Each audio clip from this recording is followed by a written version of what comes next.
नमस्कार मैत्रिणींनो, रंजना किचनमध्ये तुमचं अगदी मनापासून स्वागत आहे।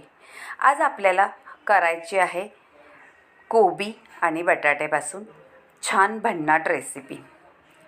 कोबी न खाणारे सुद्धा मागून मागून खातील अशी रेसिपी बनवायची आहे आणि 2 बटाटे सुद्धा घेतलेले आहेत।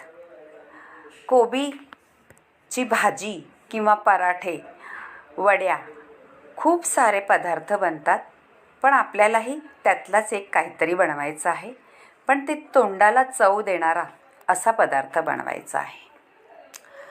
आता आपण बटाटे सोलून घेतलेले आहे आणि कोबी सुद्धा कापून घेतलेला आहे। 2-4 फोडी करून घेतलेल्या आहे कोबीच्या। बटाटा किसून घ्यायचा आहे आपल्याला छान किसणीने। बटाटा काळा पडू नये म्हणून आपल्याला बटाटा किसल्यानंतर पाण्यामध्ये ठेवायचा आहे। दुसरा सुद्धा बटाटा आपल्याला किसून घ्यायचा आहे। त्याआधी मी एका ताटलीमध्ये किंवा डिशमध्ये पाणी घालून ठेवते, म्हणजे बटाटा काळा पडणार नाही। आता दुसराही आपल्याला बटाटा किसून घ्यायचा आहे आणि छान आपल्याला कोबी सुद्धा किसून घ्यायचा आहे। कोबीला मी आता दुसरी किसणी घेणार आहे, कारण ती छोटी पडत होती म्हणून पटापट किसता येत नव्हतं। आता मी मोठ्या किसणीने पटापट किसून घेणार आहे कोबी।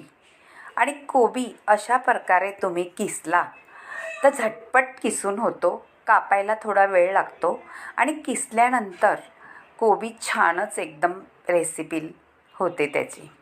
आता एक भांडं ठेवलेलं आहे गॅसवर, तेल घातलेलं आहे 2 चमचे म्हणजे टीस्पून, आणि त्याच्यामध्ये मोहरी घालून घेतलेली आहे तडतडायला। मोहरी आणि जिरं घालून घेतल्यानंतर छान ते तडतडल्यानंतर आपल्याला मी एक मोठा कांदा असा घेतलेला आहे, तो घालून घ्यायचा आहे आणि त्यालासुद्धा छान तेलामध्ये खमंग परतायचा आहे।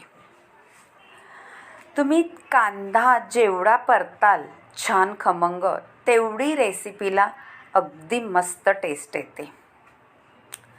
कांद्याला थोडा वेळ लागतो परतायला, तेलामध्ये लाल करायला, म्हणून आपण आता थोडा वेळ ठेवल्यानंतर हिंग घालून घेणार आहे आणि तो सुद्धा कांद्यामध्ये परतून घेणार आहे। हिंग याच्यासाठी घालायचं आहे, कोबीचा वास थोडासा उग्रट येतो, हिंग घातल्याने पचनास पण चांगला येतो आणि सुगंधही त्या रेसिपीला छान सुटतो। आता मी शिमला मिरची घेतली होती 1 आणि टॅमॅटो आहे 1 मोठा, ते सुद्धा छान असे कापून घेऊन परतायला टाकलेले आहे तेलामध्ये कांद्याबरोबर। आता अद्रक लसूणची पेस्ट घातलेली आहे, ती अगदी बारीक केलेली नाही, अशी थोडी मोठी मोठीच वाटून घातलेली आहे। मैत्रिणींनो, अशा कोबीपासून खूप रेसिपी आपण बनवतो, पण त्यातलीच एक आपल्याला पदार्थ बनवायचा आहे, पण अगदी तोंडाला चव तर देणाराच आहे, पण जे कोबीची भाजी किंवा काय अनेक कोबी खात नसेल ते नक्कीच ह्या रेसिपी बघितल्यावरती आणि करून तर खाली तर एकदम मस्त तोंडाला चव देणारी तर आहेच, पण दिसायलाही तेवढी भन्नाट दिसणारी आहे। आता आपण बटाटे 2 घेतले होते किसून पाण्यात ठेवलेले, ते पाणी पिळून आपण घालून घेतलेले आहेत आणि ते सुद्धा परतून घ्यायचे आहेत। जास्त वेळ लागत नाही किसलेल्या बटाटा शिजायला, म्हणून नुसतं आपण परतून घेतलं तरी सुद्धा पटकनी होतो। आता हळद घालून घेतलेली आहे, लाल तिखट घरगुती घातलेलं आहे। जास्त मसाले आपल्याला ह्याच्यात वापरायचे नाही आहे, बेसिक मसाले आपल्या घरात आहे तेवढेच घालायचे आहेत आणि चवीनुसार मीठही मैत्रिणींनो घालून घेतलेलं आहे आणि सगळे मसाले आपल्याला छान परतून घ्यायचं आहे। आता परतल्यानंतर थोडं आपण त्याच्यामध्ये घालून घेऊ, हे आहे गरम मसाला, आणि थोडं झाकण ठेवून घेऊ, म्हणजे एका वाफेत आपला बटाटा शिजून होणार आहे। झालेला आहे पहा बटाटा एका वाफेत शिजून। आता त्याच्यात थोडंसं आपण धणा जिरा पावडर घातलेली आहे, ती सुद्धा भाजून पावडर केलेली आहे आणि मोठी मोठीच केलेली आहे आणि थोडासा गरम मसाला घातलेला आहे. छान असं परतून घ्यायचं आहे. धणा जिरा पावडरनी अगदी तोंडाला चव येते अशी रेसिपी बनते, कारण आपण भाजून घेतो धणे आणि जिरं, तर खमंगपणा येतो त्याच्यामध्ये. आता किसून घेतलेली कोबी आपल्याला घालून घ्यायची आहे. किती छान दिसत आहे पहा. आपण कापून कोबी घेतो त्याच्यापेक्षा किसून घेतलेली कोबी दिसायलाही छान दिसते आणि शिजते पण पटकन. आपण बटाटाही किसून घेतला आहे आणि कोबीसुद्धा किसून घेतलेली आहे. छान एकमेकात घोळवल्यानंतर त्याची टेस्ट अगदी अप्रतिम येतो.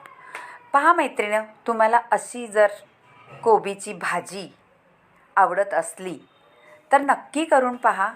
तोंडाला चव देणारी आणि कोबी न खाणारेसुद्धा ही रेसिपी तुम्ही करून खाऊ घातली तर नक्कीच 2 चपात्या जास्त जातील अशी कोबीची भाजी होणार आहे. ही कोबीची भाजी तुम्ही टिफिनलाही देऊ शकता, मुलांच्याही टिफिनला देऊ शकता अशी ही भाजी होणार आहे कोबीची.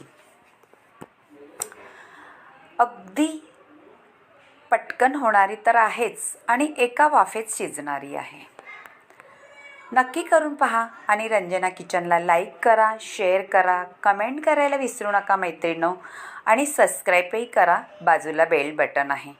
तुम्हाला जर माझ्या रेसिपी आवडत असल्यात तर नक्की तुमच्या मैत्रिणींनासुद्धा शेअर करा आणि त्यांनासुद्धा कमेंट करायला सांगा त्यांना कितपर्यंत माझ्या रेसिपी आवडतात. जर आवडत असला तर कमेंट करायला जरूर विसरू नका मैत्रिणींनो. पण ही भाजी तुम्हाला कशी वाटली ते सुद्धा मला कमेंटमध्ये कळवा. तुम्हाला कोबीची भाजी बटाटा किसून घातलेली आवडली का नाही? नसेल आवडली तर त्याच्यात काय फरक करायचा ते सुद्धा तुम्ही सांगू शकता, म्हणजे पुढच्या रेसिपीत आपल्याला फरक करता येईल. आता मी छान एक वाफ काढून घेणार आहे आणि झटकन आपली कोबी शिजून तयार झालेली आहे एका वाफेत. पटकन होणारी रेसिपी आहे मैत्रिणींनो आणि जिभेवर चव रेंगाळणारी आहे. बटाटा किसून घातल्यामुळे कोबीमध्ये पण आपण किसूनच घातलेली आहे, त्याच्यामुळे तुम्हाला दिसणारसुद्धा नाही याच्यात बटाटा घातला आहे म्हणून. पण त्याची चवच एकदम वेगळी येते ह्या भाजीला. नक्की करून पहा. कोथिंबीरसुद्धा वरून घालून घेतलेली आहे, तीसुद्धा छान मिक्स केलेली आहे. मैत्रिणींनो, तुम्हाला नक्की आवडत असले तर कमेंटमध्ये मला जरूर कळवा का तुम्हाला ही किसलेला बटाटा आणि किसलेल्या कोबीची भाजी कशी वाटली. चपातीबरोबर खा, भाकरीबरोबर खा किंवा तुम्ही तोंडी लावायला सुद्धा ही कोबीची भाजी नक्की करून पहा आणि मला कमेंटमध्ये कळवा तुम्हाला ही कोबीची भाजी कशी वाटली. अगदी तोंडाला चव येते मैत्रिणींनो. आपण रोजरोजच्या भाज्या करतो त्याच्यापेक्षा वेगळं काहीतरी करून आपण पाहिलं तर नक्कीच आपल्याला आवडेल. आता बाय मैत्रिणींनो, भेटूया पुढच्याच अशा काही वेगळ्या रेसिपीमध्ये आणि तुम्ही नक्की करून पहा आणि मला कमेंटमध्ये जरूर कळवा तुम्हाला ही रेसिपी कोबीची कशी वाटली. मैत्रिणींनो, कोबीच्या भाजी आपण भरपूर करतो, तशीच त्याच्यातली एक ही भाजी